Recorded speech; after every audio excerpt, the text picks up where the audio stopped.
Yeah, I mean that's such a good point, Charlie. I mean that's what where all eyes are going to be on John Boehner right now, because we're seeing kind of relatively unprecedented bipartisanship on this immigration reform issue coming out of the Senate. We saw just a tremendous effort to get conservative votes in the Senate on comprehensive immigration reform, doubling the numbers of border security agents to 40,000 by adding 20,000 agents there.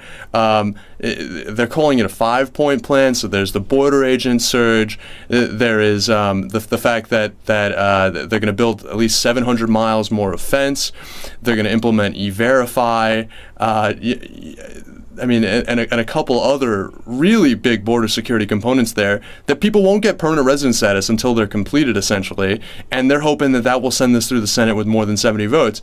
A lot of liberals like me are joking, well, you guys want to hire federal workers and give them good, union wages and benefits, and that's going to help the economy? Okay, we're fine with that in the name of border security. But as you point out, that's spending right there.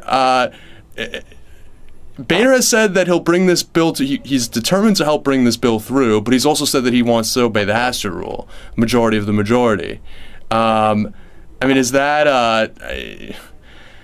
I'm really, really curious to see over the next few days how that Senate formulation plays with the rank and file Republicans over on the House side. It's going to be really interesting. It hasn't been out there long enough for it to really sink in and for them to kind of weigh in on it heavily. But you know what greased this whole thing is the Congressional Budget Office this past week.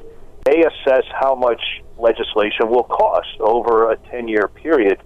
They found that the Senate bill would cut the deficit by $900 billion.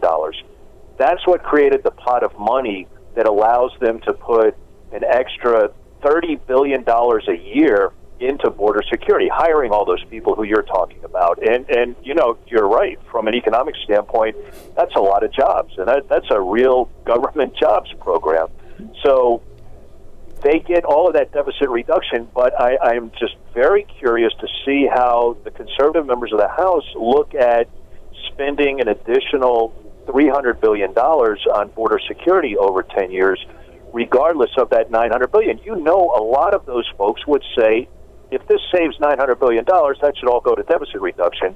But, the fact is that you're getting those savings by bringing people into the country, allowing them to be, normalized in their legal status, and allowing them ultimately to get on a pathway to citizenship.